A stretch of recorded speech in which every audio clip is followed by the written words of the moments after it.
Iron, calcium, fibres અને અન્ય ઘણા બધા વિટામિનથી ભરપૂર એવા ગાજરનું દૂધ આજે બનાવીએ.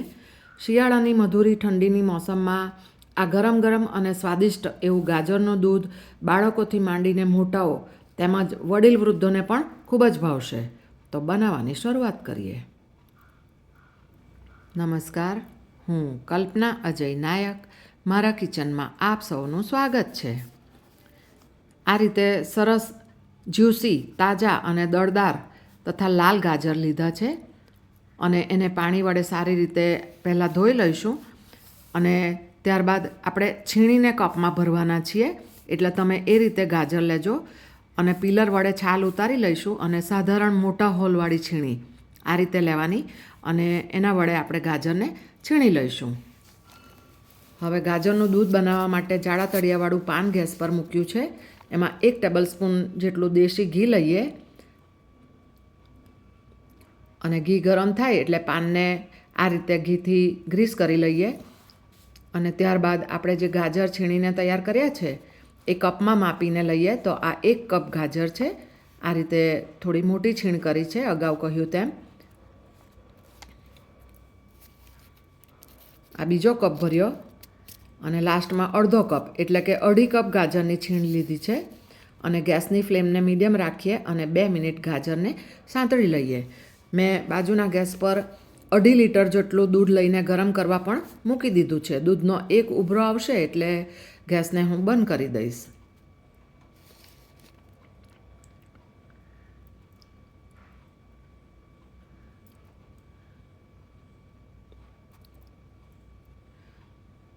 આ રીતે 2 મિનિટ ગાજરને સાંતળી લીધા બાદ હવે ગરમ દૂધ ઉમેરીશું કે જેથી કુકિંગ પ્રોસેસ તરત જ સ્ટાર્ટ થઈ જશે.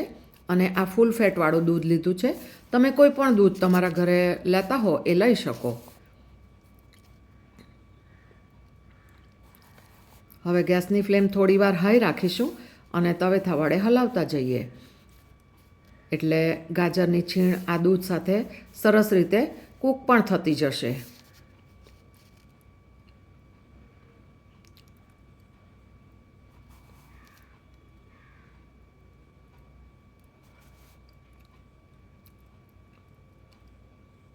આ રીતે દૂધનો ઉકળવાની શરૂઆત આવે ને એટલે ગેસની ફ્લેમને થોડી મીડિયમ કરીશું અને તવેથા વડે હલાવતા જઈશું. નહીંતર દૂધ ઉભરાઈને બહાર આવી જશે.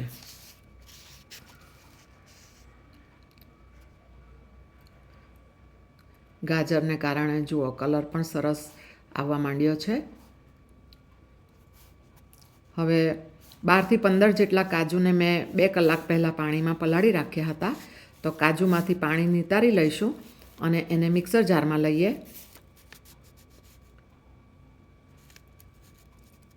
અને દૂધ ગરમ કર્યા બાદ ઉપર જે મલાઈનું થર આવે છે ને એ હું ફ્રીઝમાં ભેગું કરીને રાખું છું અને ત્યારબાદ 10થી 15 દિવસે એમાંથી ઘી બનાવું છું. તો એ મલાઈ 3 ટેબલ સ્પૂન જેટલી લઈશું. એમાં મેં દહીંનું મેરવણ નથી ઉમેર્યું, એ ખાસ યાદ રાખજો. દૂધની મલાઈ તમારી પાસે અવેલેબલ ના હોય ને તો કોઈ પણ સારી બ્રાન્ડનો મિલ્ક પાવડર લઈ લેજો. 4 ટેબલ સ્પૂન જેટલો મિલ્ક પાવડર લઈ લેજો.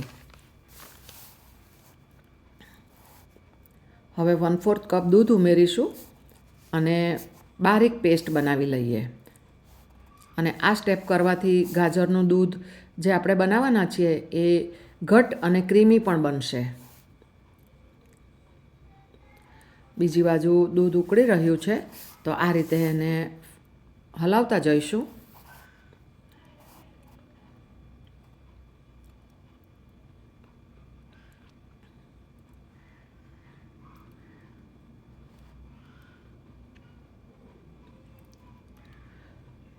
દૂધ ઉમેર્યાને લગભગ 15 મિનિટ થઈ છે મીડિયમ ફ્લેમ પર.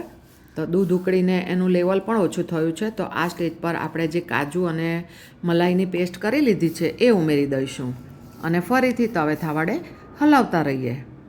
મને હજી પણ યાદ છે કે અમે નાના હતા ને ત્યારે મારા મમ્મી દૂધ ગરમ કરીને એમાં આ રીતે થોડું ગાજર અને થોડી ખાંડ ઉમેરીને અમને સવારમાં શિયાળામાં દૂધ આપી દેતી.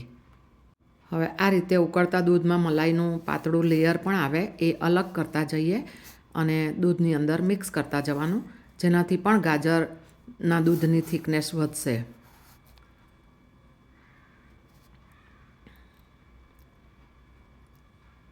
લગભગ 22 થી 23 મિનિટ થઈ છે અને દૂધનું લેવલ પણ ઘણું ઓછું થઈ ગયું છે અને ગાજર પણ સરસ કૂક થઈ ગયા. તો ખાંડ આ મેઝરમેન્ટનો હાફ કપ મેં આખો નથી ભર્યો, થોડો અધૂરો રાખ્યો છે. તમને મીઠાશ ભાવતી હોય એ પ્રમાણે ખાંડ લેજો અને ખાંડ ઉમેર્યા બાદ પણ દૂધને હલાવતા જઈએ કે જેથી ખાંડનું પાણી છૂટશે એ પણ સરસ રીતે દૂધની અંદર એબ્ઝોર્બ થઈ જશે.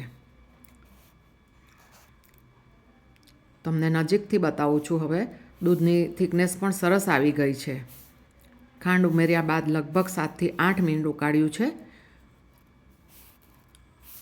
હવે 8 થી 10 કેસરના તાંતણા ઉમેરીશું. આ દૂધમાં ગાજરને કારણે ઓલરેડી દૂધનો આછા ગુલાબી કલરનો સરસ રંગ આવી જશે, પરંતુ આ રીતે સાધારણ કેસર ઉમેરીએ ને તો એના સ્વાદમાં પણ વધારો થશે.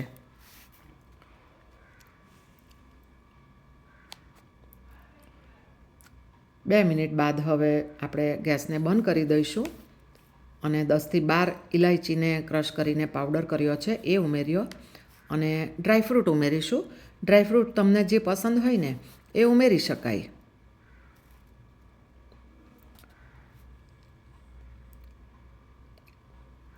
મેં બદામ, અખરોટ તથા પિસ્તા લીધા છે અને સાધારણ ટુકડામાં કટ કર્યા છે કે જેથી ડ્રાયફ્રૂટનો સરસ ક્રંચ આવશે. અને આ દૂધ તમે ગરમ અથવા ઠંડુ બંને રીતે સર્વ કરી શકો. મારા ઘરે આ દૂધ ગરમ સર્વ કરાય છે. તમને આ દૂધ ગરમ કે ઠંડુ પીવાનું કયું ગમશે એ મને કોમેન્ટમાં જરૂરથી લખજો. થોડી ચારોળી ઉમેરીશું અને જુઓ કેટલો સરસ કલર આવી ગયો છે.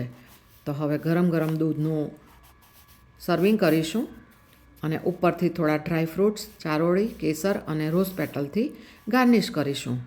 અને કુદરતે દરેક સિઝનને અનુરૂપ ધાન્ય, શાકભાજી, ફળ આપણને આપ્યા છે. તો દરેક સિઝનમાં મળતા આ દરેક ખાવાની વસ્તુઓનો આપણે ચોક્કસપણે આપણા આહારમાં સમાવેશ કરીએ અને તંદુરસ્ત રહીએ. અને મારા મમ્મી આ દૂધ બનાવતા ને તો પહેલાંના સમયમાં તો આ ડ્રાયફ્રૂટ્સ, કાજુ વગેરે એટલા બધા ન હતા. સિમ્પલ દૂધમાં ગાજર ઉકાળીને સરસ ગરમ ગરમ દૂધ અમે પીને ભણવા જતા રહેતા. તો તમે ગાજરમાંથી કઈ કઈ વાનગી બનાવો છો એ કોમેન્ટ બોક્સમાં જરૂરથી લખજો. અને રેસીપી જો ગમી હોય તો વિડીયોને લાઇક અને શેર જરૂરથી કરજો અને એક કોમેન્ટ જરૂરથી લખજો. ચેનલને હજી સબસ્ક્રાઈબ ના કરી હોય તો જરૂરથી કરજો અને બેલ આઇકોન ચોક્કસ પ્રેસ કરજો કે જેથી જ્યારે હું આવી રીતે નવી રેસીપીનો વિડીયો મૂકું કે તરત તમને એનું નોટિફિકેશન મળે અને તમે તરત મારા વિડીયોને જોઈ શકો. તો તમારો ખ્યાલ રાખજો અને આવજો.